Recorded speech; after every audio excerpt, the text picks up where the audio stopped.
ಈ ಜ್ಯೂಸನ್ನ ನಾನು ಮಾಡಿಕೊಂಡೆ. ಇದಕ್ಕೆ ಸ್ವಲ್ಪ ಪುದೀನ ಮತ್ತು ಬೆಲ್ಲ, ನಿಂಬೆಹಣ್ಣು ಹಾಕ್ಕೊಂಡು ಮಾಡ್ಕೊಂಡಿದ್ದೆ.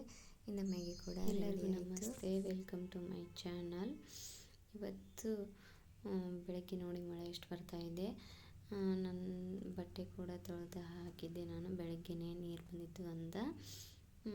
ಇನ್ನೇನು ಒಣಗಿ ಹಾಕಬೇಕು ಅಂತ ಅಷ್ಟರಲ್ಲೇ ಮಳೆ ಕೂಡ ಬಂತು. ಇನ್ನು ಬೇಡ ಅಂಥೇಳಿ ಸ್ವಲ್ಪ ಇನ್ನು ಬೆಳಗ್ಗೆನೇ ಮಳೆ ಕೂಡ ಬರ್ತಾಯಿತ್ತು. ಇನ್ನು ಸ್ವಲ್ಪ ಚಹಾ ಕೂಡ ಕುಡಿದೆ ನಾನು. ಇವಾಗ ನೀರು ಬಂದಿತ್ತಲ್ವ, ನೀರು ಕೂಡ ಹಿಡಿತಾ ಇದ್ದೀನಿ. ನೀರು ಹಿಡಿದು ಇನ್ನು ಸ್ವಲ್ಪ ಅಡುಗೆ ಕೂಡ ಮಾಡೋದಿತ್ತು. ಹಂಗಾಗಿ ಸ್ವಲ್ಪ ರೊಟ್ಟಿ ಮತ್ತು ಬದ್ನಿಕಾಯಿ ಪಲ್ಯನ ಮಾಡಿಕೊಂಡೆ ನಾನು. ಜೋಳದ ರೊಟ್ಟಿ, ಬದ್ನಿಕಾಯಿ ಪಲ್ಯ. ಇನ್ನು ನಾಷ್ಟಕ್ಕೆ ಉಪ್ಪಿಟ್ಟು ಮಾಡಿದ್ದೆ. ಇನ್ನು ಸ್ಕೂಲ್ಗೆಲ್ಲ ಮಕ್ಕಳನ್ನ ಬಿಟ್ಟು ಬಂದು ಇವಾಗ ಸ್ವಲ್ಪ ಮಳೆ ಕಡಿಮೆ ಆಗಿದೆ ಅಂತ ಹೇಳಿ ಬಟ್ಟೆ ಕೂಡ ಒಣಗಿ ಹಾಕ್ಕೊಳ್ತಾ ಇದ್ದೀನಿ. ತುಂಬಾ ಮಳೆ ಇತ್ತು ಬೆಳಗ್ಗೆ, ಇವಾಗ ಸ್ವಲ್ಪ ಕಡಿಮೆ ಆಗಿದೆ. ಮಳೆ ಯಾವಾಗ ಬರುತ್ತಂತ ಹೇಳೋಕ್ಕಾಗಲ್ಲ. ಮತ್ತು ಇನ್ನು ಇದೆಲ್ಲ ಡಬ್ಬ ತೊಳೆದಿಟ್ಟಿದ್ದೆ, ಅದನ್ನ ಒಳಗಿಟ್ಕೊಳ್ತಾ ಇದ್ದೀನಿ. ಇವಾಗ ನಾನು ಸ್ವಲ್ಪ ಅಗಸೆ ಬೀಜನ ಈ ಥರ ನೀರಲ್ಲಿ ಒಂದು ಸ್ಪೂನು ಅಗಸೆ ಬೀಜ ತೊಗೊಂಡು ಈ ಥರ ನೀರಲ್ಲಿ ಕುದಿಸ್ಕೊಂಡು ಒಂದು 6 ನಿಮಿಷ ಕುದಿಸಿದ್ದೆ ನಾನು. ಈ ಥರ ಜೆಲ್ ರೆಡಿ ಆಗುತ್ತೆ. ಇದನ್ನು ಬಿಸಿ ಇರುವಾಗಲೇ ನಾನು ಸೋಸ್ಕೊಂಡು ಇಟ್ಕೊಂಡ್ಬಿಟ್ಟಿದ್ದೆ. ಇದು ಸ್ವಲ್ಪ ತಣ್ಣಗಾಗಲಿ. ಇದು ಸ್ವಲ್ಪ ತಣ್ಣಗಾದ್ಮೇಲೆ ಹಚ್ಕೊಂಡ್ರಾಯ್ತು ಅಂತ ಇನ್ನೂ ಸ್ವಲ್ಪ ಬಟ್ಟೆ ಇತ್ತು, ಅದನ್ನ ಕೂಡ ತೊಳೆದು ಹಾಕಬೇಕು. ಇವಾಗ ಇದು ತಣ್ಣಗಾಗಿದೆ, ನಾನು ತಲೆಗೆ ಹಚ್ಕೊಂಡ್ಬಿಡ್ತೀನಿ.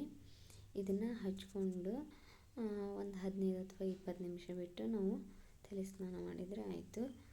ಇವಾಗ ಎಲ್ಲ ಕೆಲಸ ಮುಗಿಸ್ಕೊಂಡು ಸ್ನಾನ ಕೂಡ ಆಯಿತು. ಇವಾಗ ನಾನು ಪೂಜೆ ಮಾಡ್ಕೊಳ್ತಾ ಇದ್ದೀನಿ, ದೇವ್ರನ್ನೆಲ್ಲ ತೊಳೆದು ಇಟ್ಕೋಬೇಕು ಅಂತ. ಹಾಗೆ ಸ್ವಲ್ಪ ಸಣ್ಣದಾಗಿ ರಂಗೋಲಿ ಕೂಡ ಹಾಕ್ಕೊಂಡು ದೀಪನ ಸಾಯಂಕಾಲ ಹಚ್ಕೊಂಡ್ರಾಯ್ತು. ಇನ್ನೇನು ಲೇಟಾಗಿದೆ, ಟೈಮ್ ಆಗಿದೆ ಅಂತ ಸ್ವಲ್ಪ ನಾಷ್ಟ ಮಾಡಿಕೊಂಡು ಇವಾಗ ನಾನು ಒಂದು ಜ್ಯೂಸ್ ಮಾಡ್ತಾಯಿದ್ದೀನಿ. ಅದಕ್ಕೆ ಪುದೀನ, ಶುಂಠಿ, ಸ್ವಲ್ಪ ಬೆಲ್ಲ, ನಿಂಬೆಹಣ್ಣು ಹಾಕ್ಕೊಂಡು ಒಂದು ಜ್ಯೂಸ್ ಮಾಡಿಕೊಂಡೆ ನಾನು. ಟೀ ಕಾಫಿ ಏನು ಬೇಡ ಅಂತ ಇದನ್ನು ಮಾಡಿಕೊಂಡೆ. ಇನ್ನು ಸಾಯಂಕಾಲ ಮಕ್ಕಳು ಕೂಡ ಬಂದರು, ಅವರಿಗೆ ಸ್ವಲ್ಪ ಮ್ಯಾಗಿ ಅಥವಾ ಏನಾದರೂ ಮಾಡಿಕೊಡು ಅಂತ, ಹಂಗಾಗಿ ಮ್ಯಾಗಿ ಮಾಡ್ತಾಯಿದ್ದೀನಿ. ಇನ್ನು ಈ ಮಾತಾಡೋದು, ವ್ಲಾಗ್ಸ್ ಮಾಡೋದೆಲ್ಲ ನನಗೆ ತುಂಬಾ ಹೊಸದು.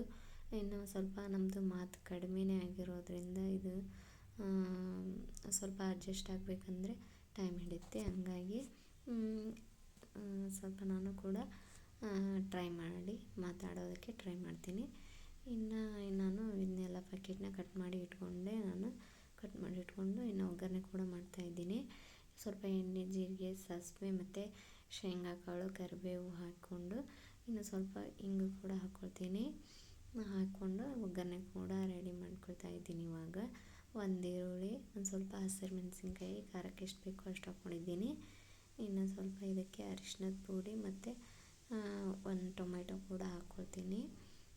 ಹಾಕ್ಕೊಂಡು ಇದನ್ನು ನೀರು ಹಾಕಿ ಸ್ವಲ್ಪ ಹೆಸರು ಕುದಿಬೇಕು, ಅಲ್ಲಿವರೆಗೂ ಬಿಟ್ಟು ಇನ್ನು ಮ್ಯಾಗಿನ ಟೊಮೆಟೊ ಎಲ್ಲ ಸೇರಿದಷ್ಟೇ ಸ್ವಲ್ಪ ನೀರು ಹಾಕಿ ನಾನು ಇದನ್ನು ಹೆಸರನ್ನ ರೆಡಿ ಮಾಡ್ಕೊಳ್ತೀನಿ. ನಮಗೆ ಎಷ್ಟು ಬೇಗ ನೀರು ಬೇಕೋ ಅಷ್ಟು ಹಾಕ್ಕೊಂಡು ಒಗ್ಗರಣೆ ಎಲ್ಲ ರೆಡಿ ಆಯಿತು. ಇದಕ್ಕೆ ಸ್ವಲ್ಪ ನೀರು ಹಾಕಿ ಕುದಿಸ್ಕೊಳ್ಳೋದಕ್ಕೆ ರೆಡಿ ಇವಾಗ ಕುದೀತಾ ಇದೆ. ಇವಾಗ ಇದರೊಳಗಡೆ ಮ್ಯಾಗಿನ ಹಾಕಿ ನಾನು ಕುದಿಸ್ಕೊಂಡು ಮಕ್ಕಳಿಗೆಲ್ಲ ಮ್ಯಾಗಿನ ಹಾಕ್ಕೊಡ್ತಾಯಿದ್ದೀನಿ. ಇವಾಗ ಇವರಿಗೆಲ್ಲ ಕೊಟ್ಟು ದೇವ್ರ ಮುಂದೆ ದೀಪ ಕೂಡ ಹಚ್ಕೊಂಡು ಇಲ್ಲಿಗೆ ವ್ಲಾಗ್ನ ಮುಗಿಸ್ತೀನಿ.